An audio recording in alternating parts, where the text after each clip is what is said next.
They had been told America was weak, a land of greed, chaos, and cruelty, a nation too divided to fight, too decadent to endure. For years, Nazi propaganda had painted a portrait of the United States as a broken society. Black men ruling over, whites' factories run by criminals, streets filled with poverty. In the barracks of the Afrika Korps, soldiers whispered stories of what awaited them if they ever fell into American hands: beatings, starvation, humiliation. But in 1943, as the Desert War reached its end, thousands of German soldiers were about to find out for themselves. Under the blazing North African sun, the once formidable Afrika Korps finally collapsed. Rommel's campaign, once feared across the desert, had crumbled beneath the weight of overwhelming Allied firepower. In the dust and exhaustion of defeat, entire divisions laid down their arms. Columns of weary, dust-covered men, many, barely in their 20s, marched toward Allied holding camps. For many, the war was over. But the uncertainty was just beginning.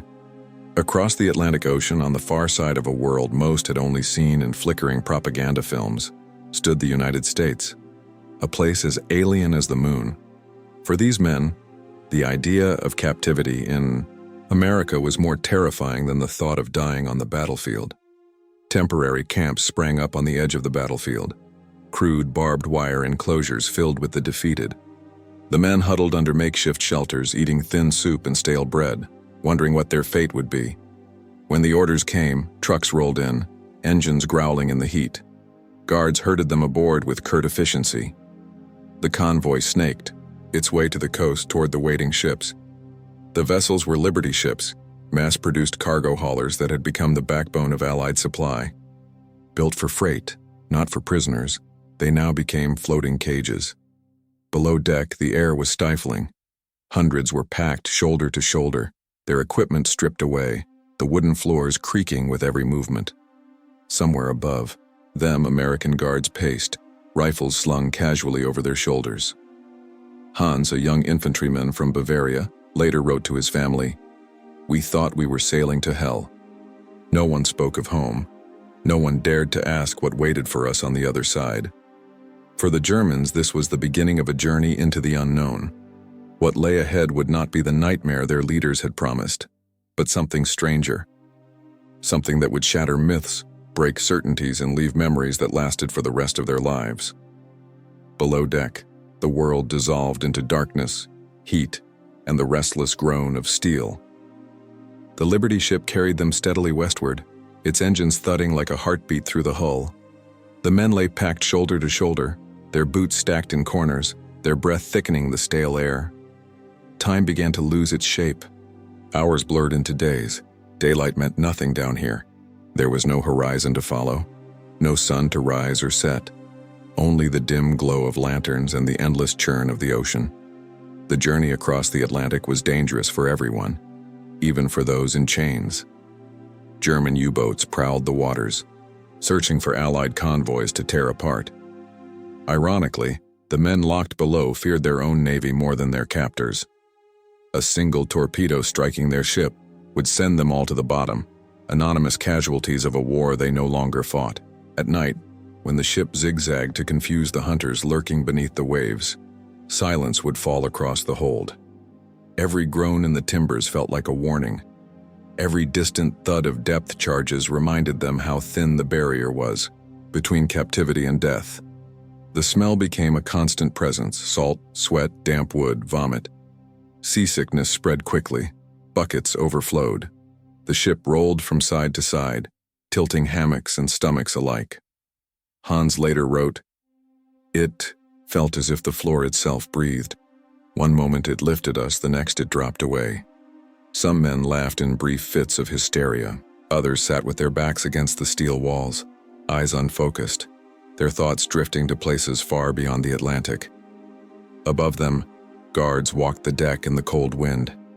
Many were barely older than the men they guarded. Orders kept, interactions brief, but glimpses were exchanged.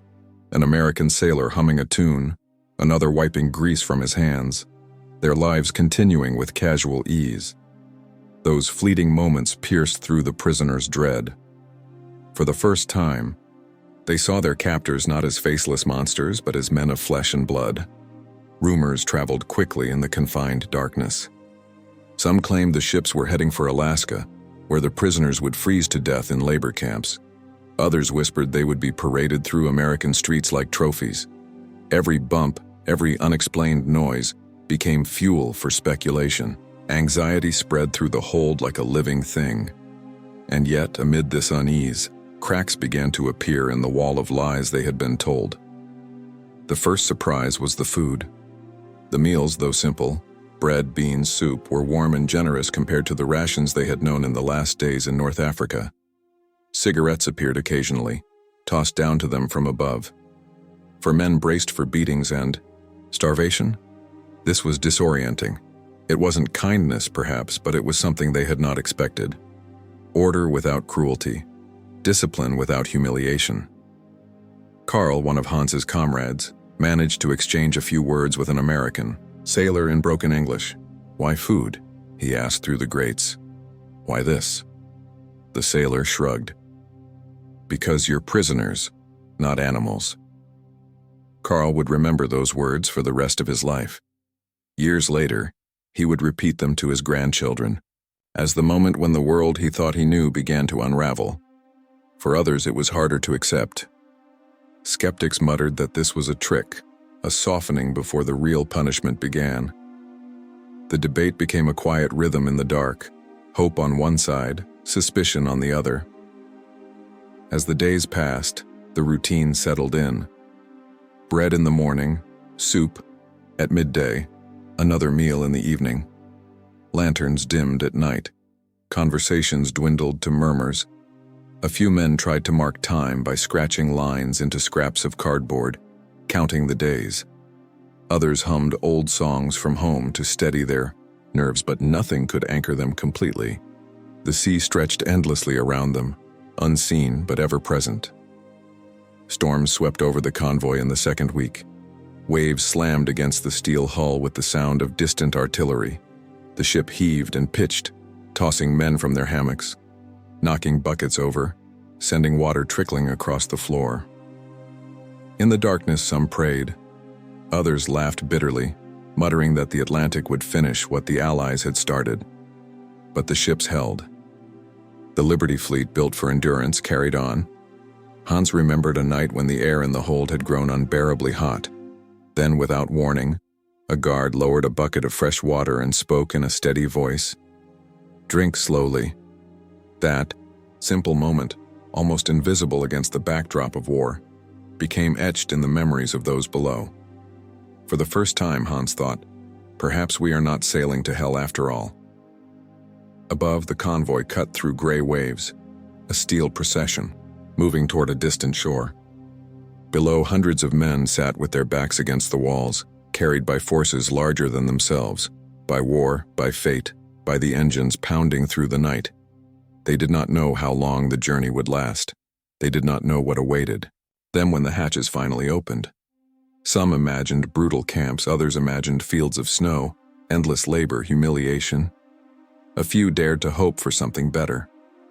But none could have predicted the sight that awaited them at the end of the voyage. On one of the final nights, as the ship's engines throbbed beneath them, Hans pressed his hand against the steel hull and felt the rhythm of the waves. He thought of Bavaria, the smell of bread from his mother's kitchen, the fields after summer rain. Around him, men slept fitfully, their breathing merging with the hum of the ship.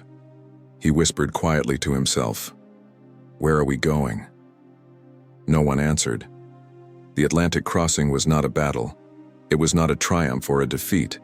It was a purgatory, suspended between two worlds, the shattered continent they had left behind, and a land they had been taught to fear. And as the ships approached the coast of North America, that suspended moment was about to break. Dawn crept over the Atlantic like a gray veil lifting from the sea. In the holds below deck, the prisoners felt it before they saw it. The air changed first. A faint, unfamiliar scent filtered down through the ventilation shafts. A mix of smoke, industry, and something sweet. Men lifted their heads, sniffing like animals catching the trace of land after weeks at sea. Whispers spread. Someone claimed to have seen gulls circling above the deck. Another said he'd glimpsed a faint line on the horizon when the hatch briefly opened. The rumors ignited something the prisoners had long suppressed: anticipation. When the cry finally came, land, it rippled through the hold like a jolt of electricity. Men surged toward the stairways and hatches, craning for a glimpse. After endless days of confinement, the faint silhouette of a coastline emerged through the morning haze. For many, it was the first time they had ever seen America with their own eyes. What they imagined was vague: a land shaped by propaganda, of skyscrapers looming over decay, of chaos barely hidden beneath abundance. What they saw instead was something else entirely. The Liberty ship pushed slowly into New York Harbor, joining a convoy of vessels converging toward the bustling docks. Towering cranes rose against the skyline. The waterfront hummed with activity. Tugboats nosed along the sides of freighters, guiding them into position. The air was alive with movement, trucks revving, horns blaring, workers shouting across the piers. After the stillness of the Atlantic, the sheer energy of the harbor struck them like a wave. Hans stood near the hatch, shielding his eyes from the sunlight.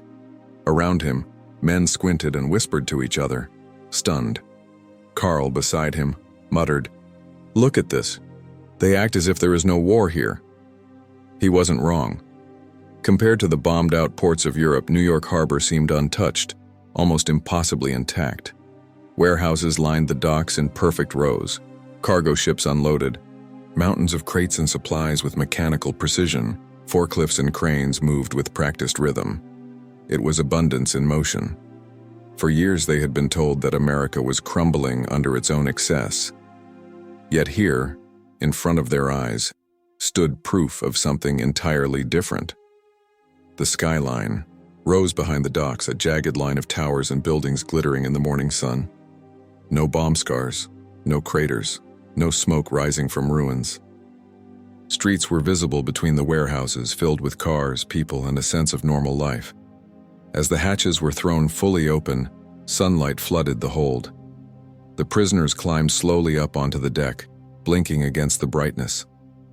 The wind carried scents they hadn't known for weeks: roasting coffee from the harbor warehouses, fresh bread from somewhere inland, the salt of the sea blending with the smoke of industry. After the darkness and heat of the voyage, the sharpness of the air felt almost unreal. What awaited them on the docks was not jeering crowds or humiliating displays as many had feared. Instead, they were met with lines of soldiers and officials directing the disembarkation with brisk, almost indifferent efficiency. Guards barked orders, but without rage. Prisoners were marched down gangways in groups, their boots clanging against metal steps. At the base of the gangways, American cooks stood ready with steaming pots and trays. The smell of hot stew drifted through the air. One young prisoner, barely 19, hesitated when handed a metal tray. An American guard noticed and, in slow German, said, "Essen. Eat." The boy obeyed. As the stew warmed his empty stomach, his fear shifted into something else: confusion. This wasn't the brutal reception he'd imagined. It was orderly, even strangely humane. Cigarettes followed. Packs were tossed into groups almost casually, as if the Americans were feeding a habit rather than making a gesture. To men who had been bracing for cruelty, this small act felt enormous. Some scrambled for the cigarettes with nervous laughter. Others stood still, unsure whether to trust what was happening. Hans accepted a cigarette from Carl, lit it with trembling fingers, and inhaled deeply. The smoke filled his lungs, and for a moment the war felt distant. Around him, other prisoners smoked in silence, staring at the harbor as if trying to understand it. The abundance, the calm, the sheer scale of it all. It didn't fit any story. They had been told. From the docks, trains waited to take them inland. The boxcars were fitted with benches and open windows, a far cry from the cattle cars they had imagined. Guards stood by with rifles, but there was no shouting, no beatings, no spectacle. Orders were firm but calm. As the prisoners boarded, their eyes wandered. Some stared at the dock workers, men in overalls shouting instructions, hauling cargo, laughing among themselves. Others gazed at the ships unloading mountains of supplies. The contrast with what they'd left behind in North Africa was overwhelming. There, everything had felt brittle, exhausted. Here, everything moved with strength and certainty. Through the train windows, the first glimpses of America rolled by. Small houses lined with porches, paved roads with children playing near the edges, fields stretching out beyond the city limits. No ruins, no craters, no air raid shelters, just a landscape of order and calm. For men who had spent years surrounded by destruction, the sight was disorienting. Carl pressed his face to the glass, his breath fogging the pain. "They are not afraid of us," he whispered. Outside, families waved as the trains passed. In one town, school children ran alongside the tracks, laughing and pointing at the foreign soldiers peering out. No one threw stones. No one spat. The war, it seemed, was happening somewhere far away. At station stops, the surprises continued. Silos full of grain stood beside the tracks. Freight cars loaded with cattle passed in the opposite direction. Shops near the stations displayed advertisements for Coca-Cola, chewing gum, and ice cream. To the Germans, these were luxuries. Their homeland, sugar and meat were rationed, and queues stretched down bomb-damaged streets for scraps. Here, such things were every day. A farmer's wife appeared on one platform, holding her 2 children by the hand. She pointed toward the train, whispered something to them, and the little girl waved timidly. A few prisoners lifted their hands in return, unsure if it was allowed. The guards didn't stop them. That small exchange, brief and quiet, lingered in their memories. For some, suspicion remained. They muttered that all this was a facade, a carefully constructed performance designed to lull them before the cruelty began. But others, especially the younger men, found their certainty beginning to erode. If America was truly the broken, decadent place they'd been told, why did it look like this? Why were they treated with efficiency and, in small ways, dignity? The trains rolled on, carrying the prisoners deeper into the country.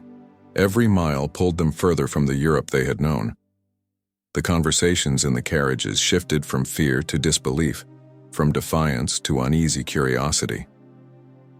Through the windows, they watched a world that seemed untouched by war, a country that appeared not merely to endure but to thrive. Hans sat back, cigarette still in hand, watching the landscape slide by. He thought of the propaganda films he'd seen. Grainy, black and white reels of America as a land of chaos and weakness. The scenes outside his window didn't match any of them. A question took root in his mind, quiet but persistent. What if everything we were told was wrong? He didn't say it aloud. No one did. But in the silence of the train carriage, many were thinking the same thing. The journey inland began with the rhythmic clatter of steel wheels against the rails. For the German prisoners, it felt as if they were being carried deeper into a story they didn't understand. The Liberty ships in the harbor had already unsettled their assumptions. Now, through the open windows of the trains, America began to unfold in long, mesmerizing frames. Each scene outside the carriage window struck them like a revelation. Towns passed by. Neat rows of whitewashed houses with porches, children playing near the roadside, laundry swaying gently in the breeze. There were no ruins, no bombed-out shells of buildings, no scorched earth. The war, which had devoured the cities of Europe, seemed to have stopped at the ocean's edge. Hans leaned his forehead against the cool glass, watching the landscape slide past. "It's like another world," he whispered. Carl, sitting beside him, didn't look away from the view. "Another world, yes," he said quietly, "but don't forget, we are still prisoners." The train rattled on through vast stretches of farmland. Cornfields rose like green walls on either side, rolling endlessly toward the horizon. Cattle grazed in pastures that seemed impossibly rich compared to the exhausted fields they'd known. In Europe, silos and red-painted barns dotted the landscape, symbols of a country not merely surviving war, but thriving through it. At one stop in Virginia, the guards allowed the prisoners to step out onto the platform under watchful eyes. Locals had gathered to see them, curious faces pressed together, whispering, A few insults were shouted. Nazis! The words cut through the murmurs like sharp stones. But there was no mob, no violence. The guards maintained order with calm authority. The prisoners were herded back onto the train without incident.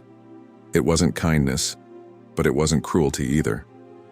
That more than anything confused them. Back on the move, conversations swelled inside the carriages. Men pointed through the windows at factories with smoking chimneys, at freight yards stacked with supplies, at grocery stores with shelves visible. Through their front windows, baskets of fruit, stacks of bread, advertisements for butter and sugar. Even the smallest stations seemed to have more food than entire neighborhoods in German cities. One man muttered bitterly, "This is why they win the war. They can feed everyone." His voice carried through the carriage, met with quiet nods. Others stared in silence, the weight of the realization sinking in. They had been told that America was a land of greed and poverty, a country teetering on the brink of collapse. But the evidence outside the window told another story, of abundance, of infrastructure humming like a well-oiled machine, of a population seemingly untouched by the devastation that had consumed Europe. Night fell slowly over the countryside. The train's interior grew quiet, broken only by the low hum of the wheels. Some men dozed against one another. Others stared into the dark, their minds circling unspoken questions. A guard walked down the aisle, rifle slung casually across his shoulder, checking the rows with a glance. He was barely older than many of the prisoners he watched. His calm presence, lacking hatred or fear, unsettled them in ways shouting never could. By the next morning, the landscape had changed again. The train passed through the American South, forests and fields rolling by, farmhouses standing in the morning mist. The sun rose over a land that seemed vast and orderly, its power quiet but undeniable. The prisoners, used to cities scarred by bombings and shortages, couldn't help but measure what they saw against what they'd left behind. At a brief stop in a rural town, a family stood by a fence watching the train. The mother held a basket of apples. Two children clung to her dress. The little boy waved at the train. A few prisoners raised their hands cautiously in reply. The guards didn't intervene. That small moment, brief as a breath, lingered in the minds of many, proof that here even the enemy was seen as something less than monstrous. Not everyone was moved. Otto, a staunch loyalist to the Reich, scoffed at the fields and houses rolling by. "It's a show," he said to anyone who would listen. "They built this to fool us. Behind the trees it's all chaos." Some nodded out of habit, but fewer each day. The contrast between the propaganda they'd grown up with and the world outside the windows was too stark to ignore. By midday, the prisoners were given rations, bread, soup, coffee, distributed with methodical efficiency. It was not generous, but it was enough. A few traded cigarettes with guards, exchanging broken German and halting English. Small human exchanges flickered in the shadow of war. The rhythm of the train lulled the men into a strange in-between state. They were captives, yes, but they were also witnesses, watching a country that seemed to embody both power and a kind of ease they couldn't comprehend. It was neither the nightmare they'd expected, nor the home they had known. It was something entirely new. Carl stared at a row of grain silos passing by. "How can they have so much?" he muttered. Another prisoner answered bitterly, "Because the war hasn't touched them." The truth of that hung in the air like smoke. The train pushed farther south and west. In the distance, camp fences came into view, long lines of barbed wire, wooden watchtowers, barracks arranged with military precision. Through the cracks in the train's wooden walls, the prisoners glimpsed signs marking the entrances. "Prisoner of war camp." The chatter inside the carriages fell silent. Here it was, the next stage of their captivity. For some, fear surged again, raw and sudden. They imagined the worst, punishment camps hidden in the interior, far from the world's eyes. For others, curiosity burned stronger than dread. If everything so far had contradicted what they'd been told, what would life inside these camps be like? Hans turned to Karl as the train slowed to a halt. "Whatever this is," he said quietly, It is not what we were told. Carl nodded, eyes fixed on the fences outside. The doors clanged open. Guards barked for the men to step down. The prisoners filed out in rows, their boots crunching on the gravel. Watchtowers loomed above them, barbed wire gleamed in the sunlight. The train that had carried them through the heart of an unexpected America now delivered them to a place where their fate would unfold. Behind the wire, under the watchful eyes of men they had once called enemies. Their long inland journey had ended. But their true captivity was only beginning. The prisoners stepped off the train into a world enclosed by wire. The camp stretched out before them in sharp, ordered lines. Wooden barracks arranged like tiles on a board. Guard towers standing watch at each corner, their searchlights sweeping methodically across the fences. Sunlight glinted off coils of barbed wire, clean and taut, a boundary that was both physical and psychological.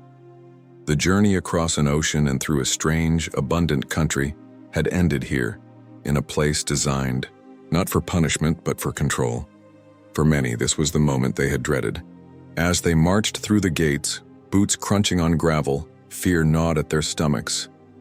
This, they thought, was where the mask would slip. This was where America would reveal the cruelty their officers had promised them. It didn't happen. The first shock came at the dining hall. Prisoners were herded inside in long lines, trays in hand, expecting thin soup and scraps. Instead, they were served full meals: meatloaf, bread, potatoes, vegetables, and coffee. It was not luxury, but it was nourishment, and it came with regularity that many hadn't known in months. Under the Geneva Convention of 1929, the United States was obligated to treat prisoners of war with dignity, and here, in the heart of a country at war, those rules were followed with almost bureaucratic precision. The food given to prisoners matched the rations of American soldiers. For men who had starved through the final weeks in North Africa, it was almost incomprehensible. Hans sat at a long wooden table, staring at his plate. Steam rose from the food. He poked the meatloaf suspiciously with his fork. "This cannot last," he muttered. Carl, already eating, shrugged. "Then we eat while it does." Around them, murmurs filled the hall. Disbelief, laughter, caution. Even in captivity, the abundance unsettled them. Life inside the camp followed a rhythm. Morning roll call at dawn, work details, meals at set times, lights out after curfew. It was a world built on rules, both strict and predictable. After the chaos of defeat and the uncertainty of the Atlantic crossing, the routine was almost disorienting. Days blended into one another, not free but strangely stable. Boredom was the enemy. The Americans understood this. To keep thousands of prisoners occupied, they organized work details, classes, and recreation. Some men were assigned to chop wood or repair fences. Others cooked, cleaned, or worked in camp maintenance. Language classes appeared, lectures were held on everything from engineering to agriculture. And then there was sport. Soccer fields were marked out inside the wire, and soon teams formed. Matches drew crowds of prisoners who stood on the sidelines shouting and cheering as if they were back home. Laughter carried across the camp, sharp, unexpected bursts that drifted into the surrounding countryside, surprising local farmers who lived nearby. Baseball proved stranger. Few Germans understood the rules, but some tried, swinging awkwardly at pitches while American guards looked on, half amused, half intrigued. Evenings brought something no one had expected: entertainment. The Americans screened films, newsreels, comedies, dramas. For a few hours, the prisoners sat in the dark, watching images flicker across makeshift screens, their minds carried away from the barbed wire. In some camps, choirs formed. Their voices, raised in German hymns, echoed through the night. Others painted carved wood or crafted small objects from tin and scrap, their creativity surviving captivity. These works would later find their way into American homes and museums, quiet, tangible reminders of the humanity that persisted behind fences. Letters arrived through the Red Cross, often months late. When they came, men clutched them as if holding pieces of their old lives. They wrote back carefully, describing a world their families could hardly imagine. A prison where they ate well, played soccer, and watched films. Many softened their accounts, fearing that loved ones struggling in bombed-out cities would refuse to believe the truth. Yet life inside the wire was not without its tensions. Discipline was strict. Escape attempts, though rare, were punished severely. Guards patrolled, constantly, rifles visible, their presence a reminder that kindness did not erase captivity. And within the barracks, divisions simmered. Some prisoners remained fiercely loyal to the Reich. They organized clandestine meetings, hung portraits of Hitler in the barracks, and punished fellow Germans they considered traitors. Others, shaken by what they had seen in America, began to question everything they had been taught.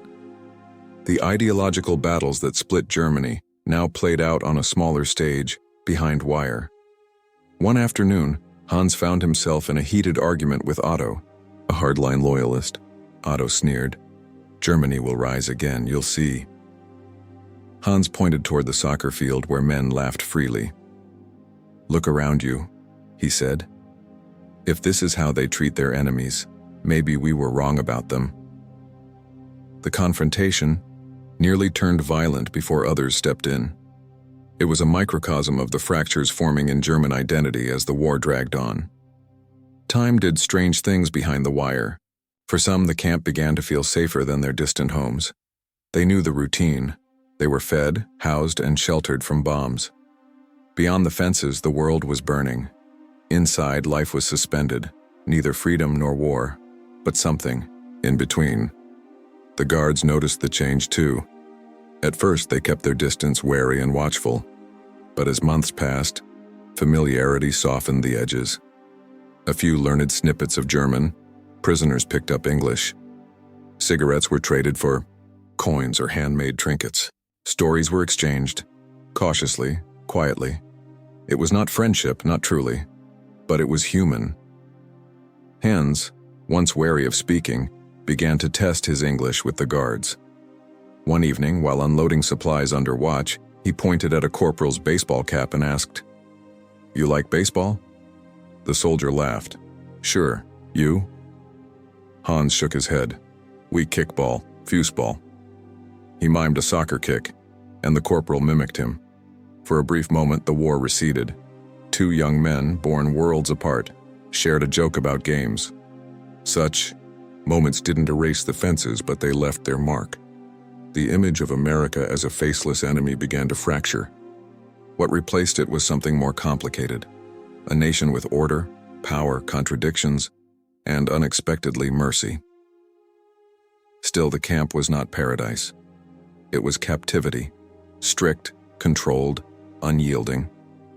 The barbed wire stood as a constant reminder that everything the prisoners experienced, food, sport, letters, even laughter, existed inside a boundary they could not cross. Freedom was still on the other side.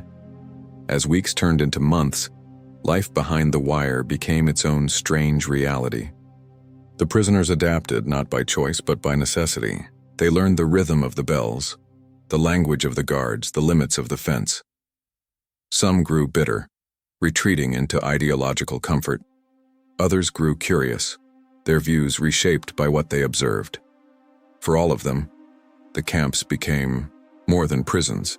They were classrooms, proving grounds, mirrors held up to their old beliefs.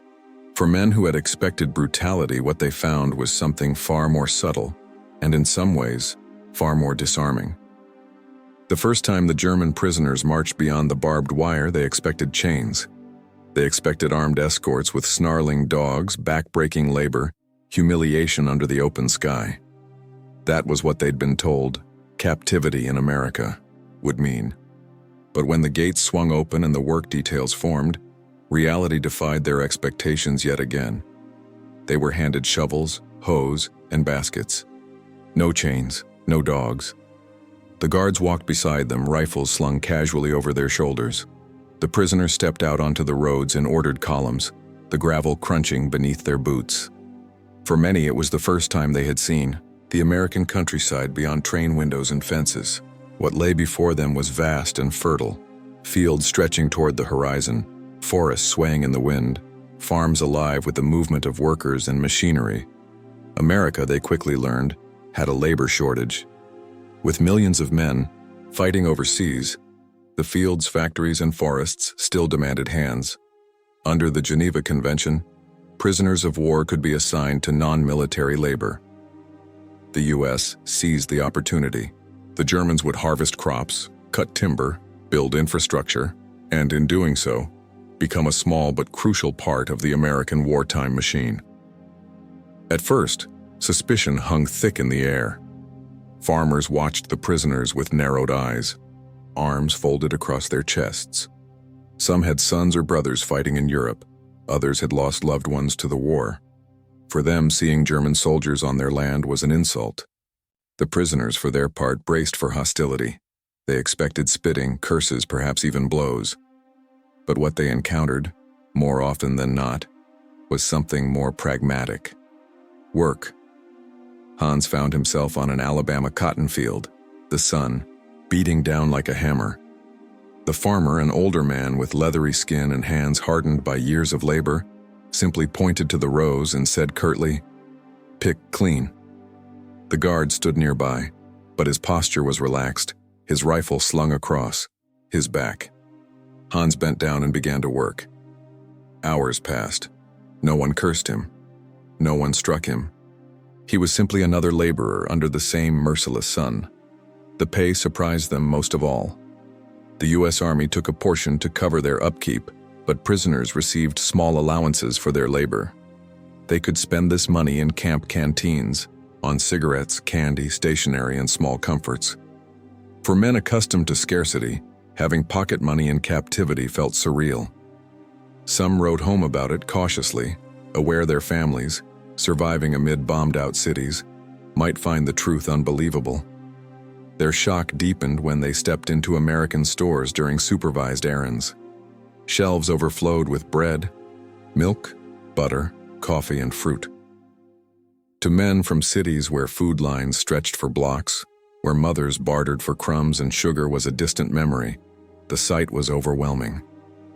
One prisoner whispered to another, "This is why they win the war. They can feed everyone." But it wasn't just food.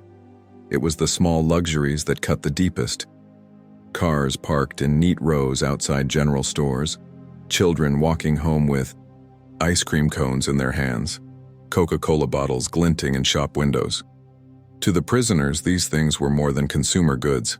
They were symbols of a country whose strength lay not only in its armies, but in its ability to live well. While waging total war, Coca-Cola in particular became a strange emblem. For many prisoners, their first sip of the fizzy drink was unforgettable, a taste unlike anything they had known in Europe. Sweet, cold, effervescent, it became a shorthand for the entire American experience. Abundant, casual, confident. Years later, some would still recall that first bottle as vividly as their capture. Not every encounter was smooth. Some farmers refused to speak to the Germans beyond what was necessary. A few watched them coldly, their grief or anger too raw to soften. There were harsh words now and then, cutting through the rhythm of work, but there were also gestures that unsettled the prisoners far more than hostility ever could. On a scorching day in Texas, a farmer's wife brought out a jug of cold water for the prisoners picking cotton in the fields. She didn't smile. She didn't speak. She simply handed the bucket to the guard who passed it among the men. One prisoner, his lips cracked from the heat, drank deeply, then looked toward the farmhouse in disbelief. It was a small kindness, but it lingered. Another time, in Colorado's sugar beet fields, a farmer watched the Germans struggle with the unfamiliar crop. "Work faster, or the crop rots," he muttered in slow English. One German, bold enough to try, answered in broken words, "We not lazy, just tired." The farmer stared for a long moment, then shrugged. "Tired's no excuse. Crops don't wait." It was harsh, but it was the same way he'd speak to his own laborers. In that moment, the Germans were not enemies. They were simply hands in the field. The guards, too, began to relax. Marching prisoners out to work became routine. In rural Arkansas or Nebraska, there was nowhere for them to run. Locals would spot an escapee instantly. Hunger and distance would drive him back. Escape attempts were rare, and as the months passed, rifles rested more casually on American shoulders. Trust, not friendship but something adjacent, began to grow. For many prisoners, the time spent outside the fence changed them more profoundly than life inside. It was one thing to be fed by an enemy. It was another to walk through their towns, work in their fields, and see their lives up close. Hans, sitting on his bunk one evening, tried to put it into words for Carl. "We were told America is corrupt, greedy, without honor," he said. "But I see farmers who rise before dawn, children with full bellies, towns that stand unbroken. If this is corruption, then what do you call what's left in Germany?" Carl stared at the floorboards, silent. He didn't argue. Day after day, the prisoners moved between two worlds, the regimented life behind barbed wire and the sprawling, untamed openness of America's countryside. The fences always waited at the end of each day, but the hours spent under the open sky left their mark. They returned to camp dusty, tired, pockets jingling with coins, minds crowded with images that refused to fit their old beliefs. But alongside abundance, they began to notice something else. Contradictions, cracks in the image of America's perfect strength, signs above doorways, separate lines at water fountains, whispers in towns they passed through. The prisoners who had come to America, expecting cruelty and found fairness, were about to confront something far more complex. A nation powerful, generous, and deeply divided. By now, the prisoners had grown used to America's abundance. They had tasted its food, worked its fields, and walked through its small towns. They had seen the scale of its industry, the smooth rhythm of its transportation, the ease with which it seemed to wage war without sacrificing its way of life. Many had begun to question the caricatures of weakness and chaos they had been fed. But then slowly, they began to notice something else. Something subtler. It began with signs. They were nailed above doors, painted on restrooms, etched into cafe windows. White. Colored. At first, many prisoners didn't understand what they meant. They asked the guards, who often changed the subject. Eventually, through observation and whispered explanations, they understood. America was not one world, but two. The shock was sharpest for those who had swallowed the Nazi propaganda whole. They had been told that America was a land where black men ruled over whites, where the social order had collapsed, where moral chaos reigned. What they found was stranger and more unsettling. A country that was powerful, rich, and united in war, yet divided by laws that treated millions of its own citizens as second class. The first time Hans saw it clearly was at a military base in Georgia. Prisoners lined up in the mess hall, trays in hand. Across the room, black American soldiers, men wearing the same uniform as their guards, were directed to a separate line. Their portions were smaller. They sat apart. Hans leaned toward Carl and whispered, "We are the enemy, yet we sit here eating. They wear the same flag and they cannot." Carl stared at the scene, bewildered. How can that be? The contrast cut deep. The same system that had given them regular meals, that had allowed them to work with a measure of dignity, denied those things to citizens of the same nation. For men who had grown up under the Nazi racial order, it was a jarring mirror. It didn't fit the simple narratives they had been given, neither their own regime's myths nor the stories they'd begun to construct about America. On trips outside the camps, the signs were everywhere. Separate schools, separate waiting rooms, separate drinking fountains. The prisoners who had once been the enemy found themselves moving through spaces where they were treated, at least legally, better than some Americans. In one small town, they passed a cafe with two doors, one marked white, the other colored. The German prisoners under guard entered through the white door. Black laborers stood outside, waiting their turn. The irony was not lost on anyone. Some guards avoided the subject entirely. When asked, they'd shrug or mutter, "That's just the way things are."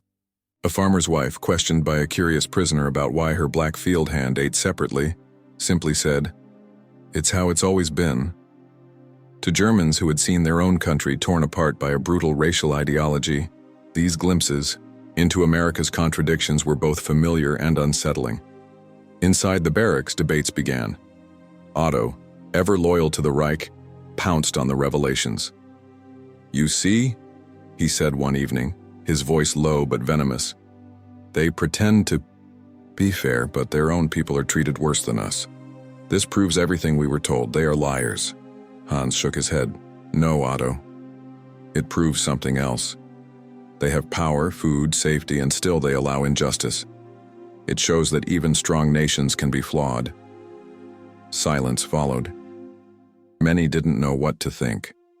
The black and white image they had carried, in their minds, America as either a land of cruelty or a land of mercy, was fracturing. What emerged in its place was a complicated picture, one that didn't fit neatly into ideology. Some prisoners saw in the segregation a confirmation of their old beliefs, a justification to hold on to Nazi propaganda. Others saw it as evidence that propaganda everywhere simplified and distorted. If America could be both generous and unjust, perhaps Germany too had built its power on myths. Not all moments were grim. Occasionally, small gestures cut through the barriers. At one camp, a black soldier stationed nearby walked past the fence where a group of Germans stood smoking. He paused, reached into his pocket, and tossed a few cigarettes over the wire.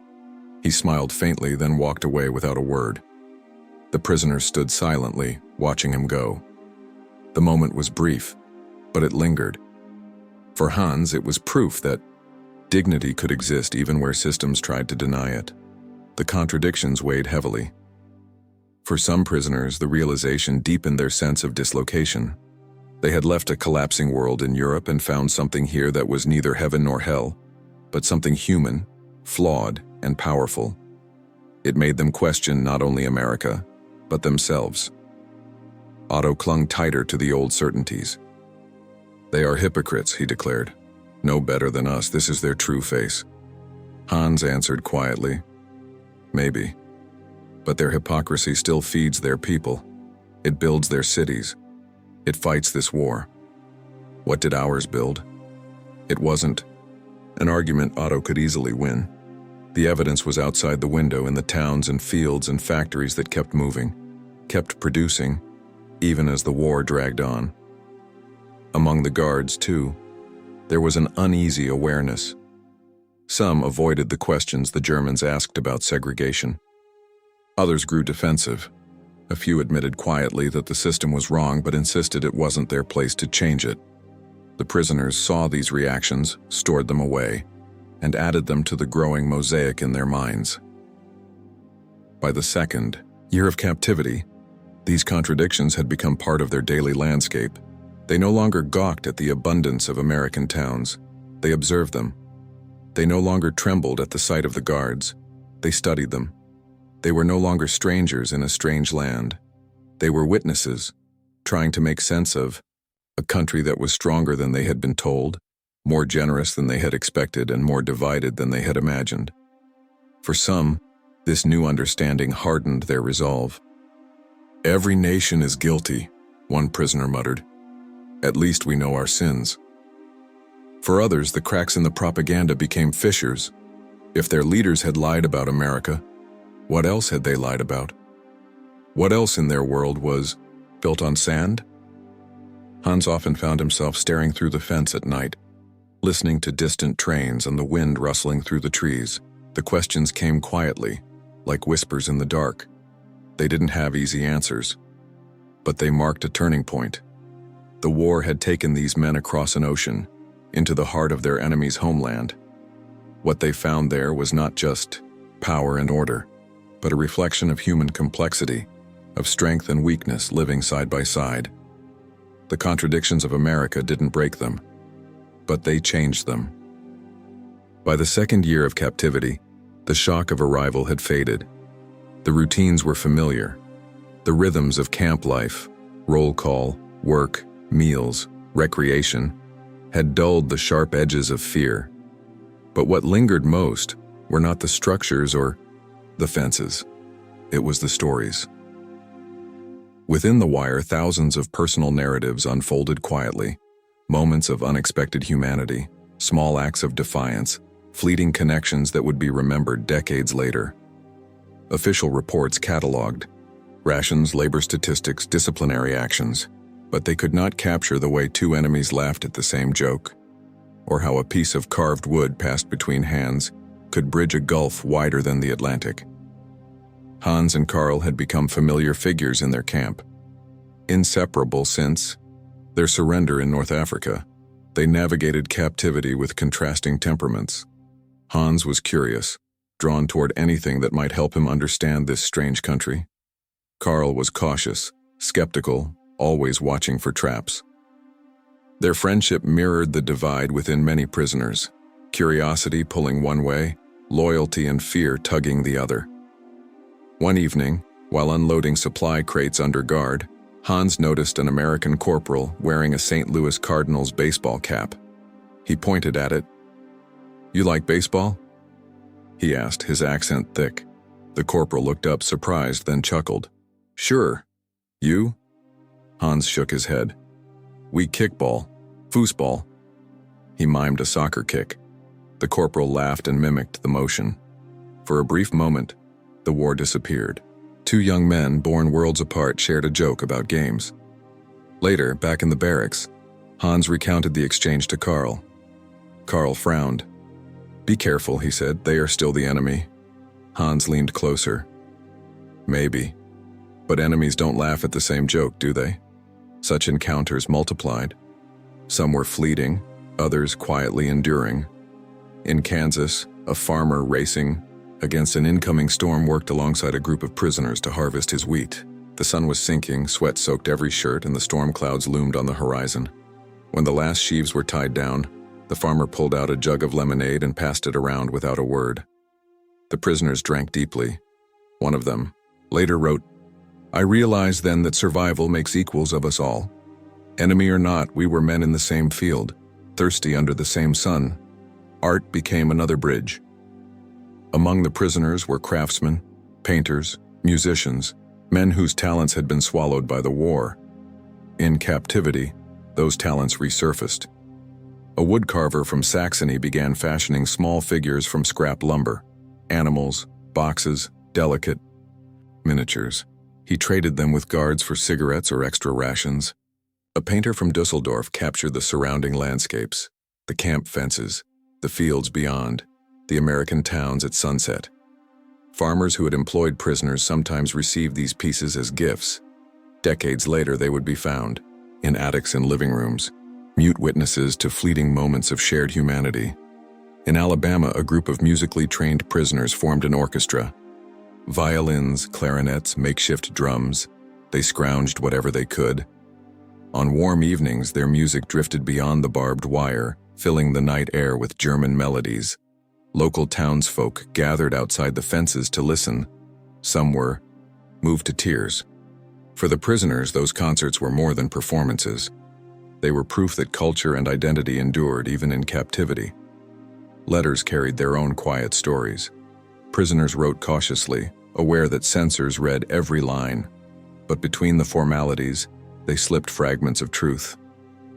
"Mother," one wrote, "you will think I lie, but they treat us with fairness. I am fed, I work, I laugh.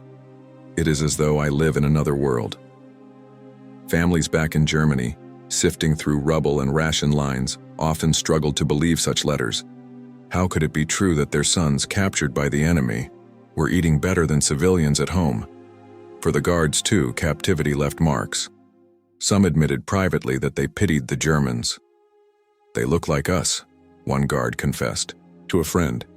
"Strip off the uniforms and you wouldn't tell the difference." Many of the guards were young men themselves, farm boys or students, scarcely older than the prisoners they watched. Conversations sprang up, in broken German and halting English, about music, family, sports. They were cautious, always under the eye of regulations, but the very act of talking chipped away at the idea of eternal enmity. Tension still simmered. Within the barracks, Ideological battles persisted. Hardline Nazis, clinging to the collapsing Reich, viewed fraternization as betrayal. Otto, ever defiant, confronted Hans one night. "You are forgetting who you are," he hissed. "We are soldiers of Germany, not friends of these people." Hans replied, steady and tired. "I have seen more honesty here than in the words we were fed back home." The argument nearly turned violent before others intervened. In that moment, the war within Germany played out in miniature behind American wire.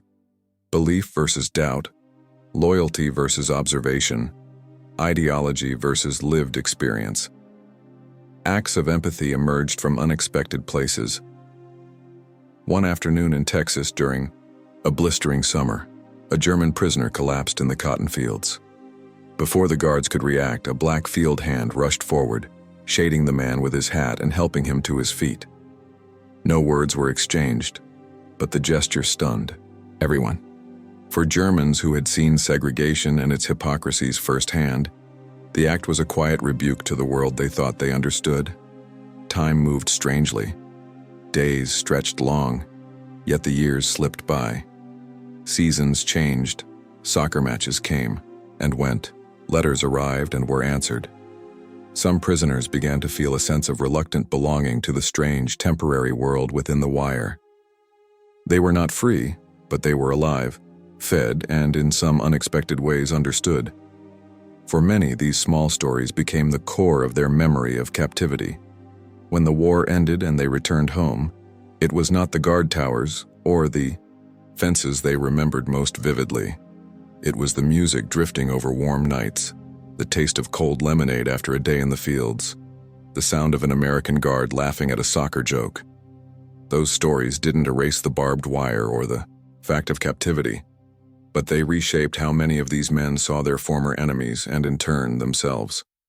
By late 1944, whispers began to spread through the camps.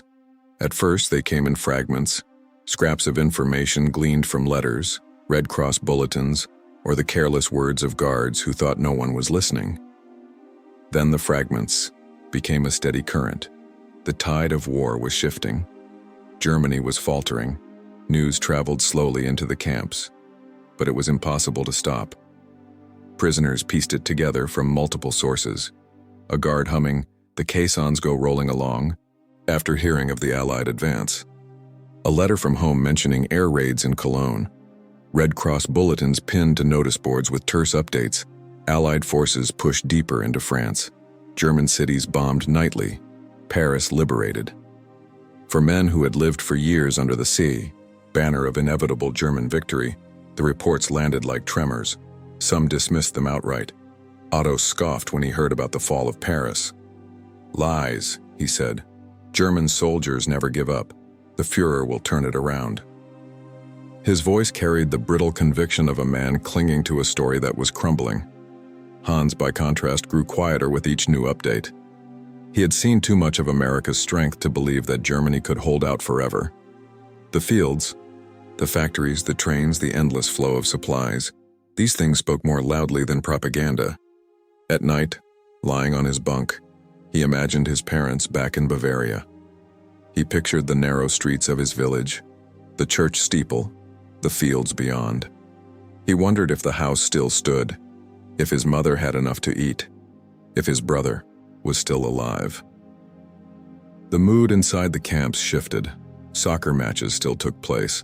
Work details still marched out each morning, but a weight hung over everything. Laughter became rarer. Conversations grew hushed, tentative. Even the hardliners began to sense it. The war that had carried them across the desert and the ocean was nearing its end, and it was not ending the way they had been taught to believe it would.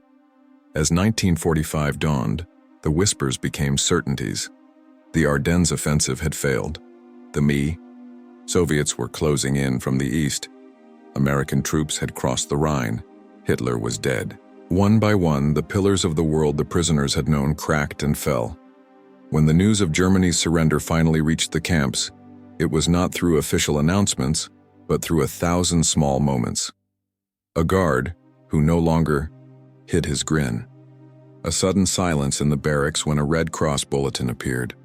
the lowering of a German flag that had hung in one corner of a barrack, replaced by nothing. Some men wept openly. Not for the Reich, but for the homes and lives they had left behind, for the certainty that was now gone. Others sat in stunned silence, staring at the ground. Otto raged, pacing the barracks like a caged animal. "This is not the end," he shouted. "Germany will rise again." But his words sounded hollow even to those who once believed him. For a few, the news brought something close to relief. The war that had stolen years of their youth was finally over. The long wait behind, the wire, the uncertainty of their future, it all seemed to lead to this moment. And yet, peace did not bring immediate freedom. The process of repatriation was slow, deliberate, and often agonizing. Millions of prisoners had to be transported, documented, and processed. Ships had to be found. Logistics strained under the hour weight of global displacement. Some men were released quickly, shipped back to Europe within weeks. Others waited months, even years, their lives suspended between two worlds. Inside the camps, discipline relaxed. Guards who had once kept a careful distance now leaned on fences, chatting with prisoners. Some who had maintained rigid silence for years began to speak more freely, sharing stories of home and plans for the future. The war was over, but captivity lingered. Hans noticed the change most in the silence. The distant gunfire of training ranges grew less frequent. The evening sky, once occasionally lit by passing convoys, seemed calmer. There was no more pretending that Germany might snatch victory from the jaws of defeat. The world outside the Sai fences had shifted irrevocably. Letters from home reflected the devastation. Families described cities reduced to rubble, food lines stretching for blocks, neighbors lost or scattered. Some letters never arrived at all, their writers swallowed by the chaos of the war's final months. Prisoners who had once read their mail with relief now did so with dread. Each envelope carried the weight of a broken country. In the weeks after the surrender, the camps became places of reflection. Prisoners wandered the ground slowly, as if seeing them for the first time. They had crossed an ocean as soldiers of a rising power. Now they stood as displaced men, their army defeated, their nation occupied, their future uncertain. Some turned inward, retreating into silence or clinging to the remnants of ideology. Otto remained defiant, refusing to acknowledge what had happened. He muttered darkly about betrayal, about enemies within. But fewer men listened now. His voice, once loud and commanding, became a background noise. Others, like Hans and Karl, began to think about what came next. Hans spent long hours staring through the fence at the distant fields. "We will go home," Karl said one evening. But what will home be? Neither had an answer. The guards, too, changed. With the war's end, their mission shifted from containment to repatriation. Some guards expressed sympathy. Others simply counted the days until their charges were gone. A few formed unexpected bonds with prisoners, bonds that would quietly persist through letters in the post-war years. As departures began, the emotions were complex. Prisoners lined up once more, counted and processed. They packed their few belongings, letters, carvings, small gifts from farmers or guards. They boarded, trains heading toward the coast, retracing the journey they had taken years earlier, but in reverse. Through the train windows, the same fields and towns passed by, no longer strange, but strangely familiar. One prisoner later wrote, "The fields looked the same, but I saw them differently. I was not just a prisoner leaving. I was a man who had seen a country stronger than any story I was told." The voyage back across the Atlantic was quiet. There were no rumors of U-boats this time, no fearful speculation about American cruelty. The men stood on deck watching the coastline shrink into the horizon. Some talked softly of the farms they had worked, the Coca-Cola they had tasted, the music they had heard. Others stayed silent, holding their thoughts close.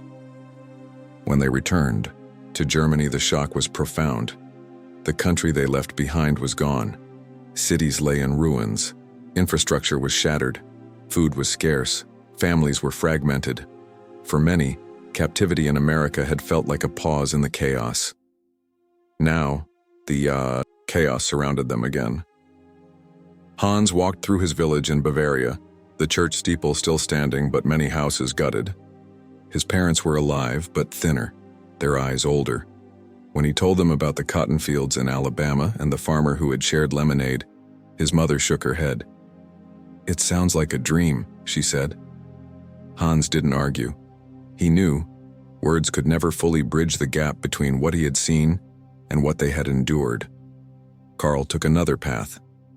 Restless and unable to settle, he applied to emigrate to America years later. "The first time I saw America, I was a prisoner," he would say. "The second time I was free." For years after the war ended, the story of German prisoners in America remained largely untold. It lingered in the margins of history, quiet, human, and strangely complex. While the world fixated on battles, generals, and treaties, thousands of former POWs carried home private memories of fields, trains, and unexpected kindness. They had crossed the Atlantic as frightened soldiers, convinced they were sailing into brutality. They returned as men who had seen a land that defied every story they had been told, and those memories would shape their lives in ways neither they nor their captors could have imagined. In post-war Germany, the homecoming was bittersweet. Families embraced. Tears flowed. But the devastation was overwhelming. Cities were rubble. Food was scarce and the nation was occupied. Many returning POWs found themselves strangers in their own towns. Their parents were older, their siblings scattered, their childhood homes destroyed. When they tried to describe life in America, the steady meals, the fields of abundance, the surprising fairness, they were often met with disbelief. "How could the enemy have treated you so well?" neighbors asked, "when we were starving?" For men like Hans, there was no easy answer. He told his mother about the lemonade shared in the cotton fields, about the hot meals served at the docks, about the guard who said, "Because you're prisoners, not animals." She pressed her lips together, unable to reconcile his words with her own hunger. Hans didn't insist. He carried those memories as something personal, something almost sacred. Others, like Karl, couldn't let go of the strange familiarity they'd felt behind the wire. Years later, restless in the ruins of post-war Germany, he applied to emigrate to America. He returned not as a prisoner, but as a settler, raising a family in the very country he had once fought against. "The first time I saw America," he told his children, "I was a prisoner. The second time I was free." Not every former prisoner crossed the ocean again, but nearly all carried some lesson from their captivity. For some, it was a quiet respect for a former enemy. For others, it was the shock of abundance, the contradictions they'd witnessed, or the small moments of shared humanity that defied the logic of war. Over time, these private memories began to surface in unexpected ways. A carved wooden box sent back to an American farmer decades later. A letter tucked inside an attic trunk. A painting of a Kansas farmhouse, signed with a German name in the year 1944. In towns across the American heartland, fragments of this history remained. Objects crafted by men who were supposed to be enemies, kept by families who had seen them, simply as workers or neighbors behind a fence. Historians would later uncover these traces and piece together the story. Nearly 500,000 German POWs held across the United States, scattered in camps from Virginia to Texas, from Nebraska to California. They harvested fields, built roads, chopped timber, and in many cases formed bonds with the people they worked alongside. For the United States, the POW program became an unexpected testament to its capacity for organization, abundance, and, however, imperfect adherence to the Geneva Convention. It was not an act of charity. It was practical, structured, and at times contradictory. But within that structure, human encounters flourished in ways no one had planned. For the prisoners, the experience became a mirror.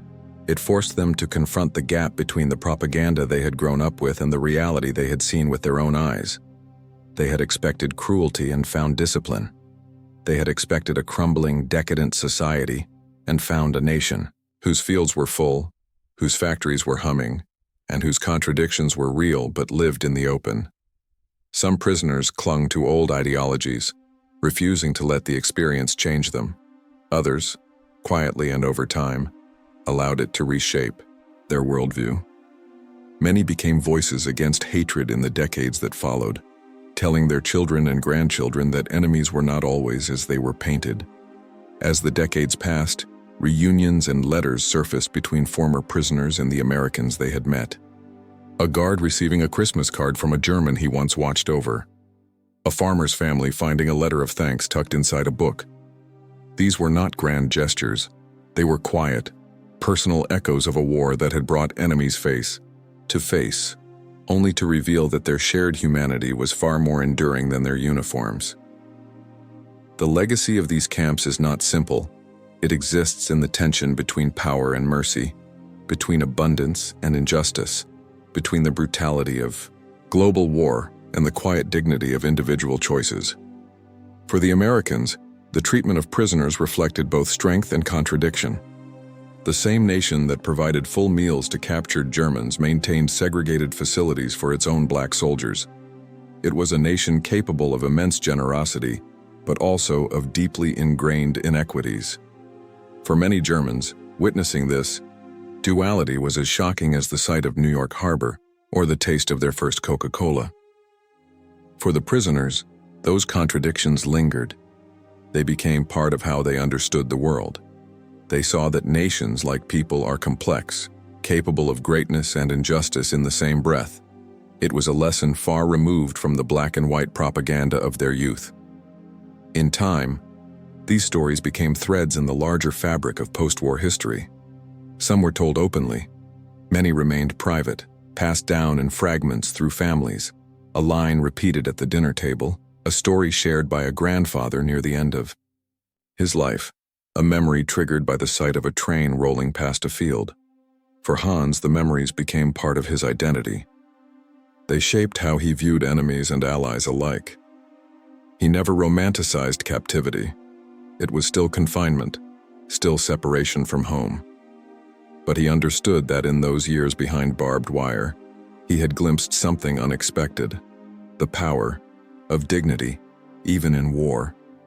Decades later, sitting by a fire, he told his grandson, "I saw America first as a prisoner. What I learned then guided me for the rest of my life. If you treat a man with dignity, even when he wears the wrong uniform, you build something stronger than fear. You build respect." This ultimately is the quiet legacy of their first sight of America, a legacy not written in grand speeches or military orders, but in shared work, shared fields, shared cigarettes, and shared songs drifting over the fences. The story of the German prisoners of war in America is not about glorifying captivity or ignoring the horrors of the conflict. It is about the choices made in the shadow of that conflict. The choice to feed instead of starve, to house instead of brutalize, to acknowledge humanity when cruelty would have been easier. Those choices echo through time. They remind us that how we treat those we call enemies defines us as deeply as how we treat our friends. In a war defined by destruction and hatred, there were also fields harvested together, moments of laughter at a ball game, and music rising from behind wire into the warm American night. These are the echoes left behind, echoes of humanity in a time when the world was tearing itself apart.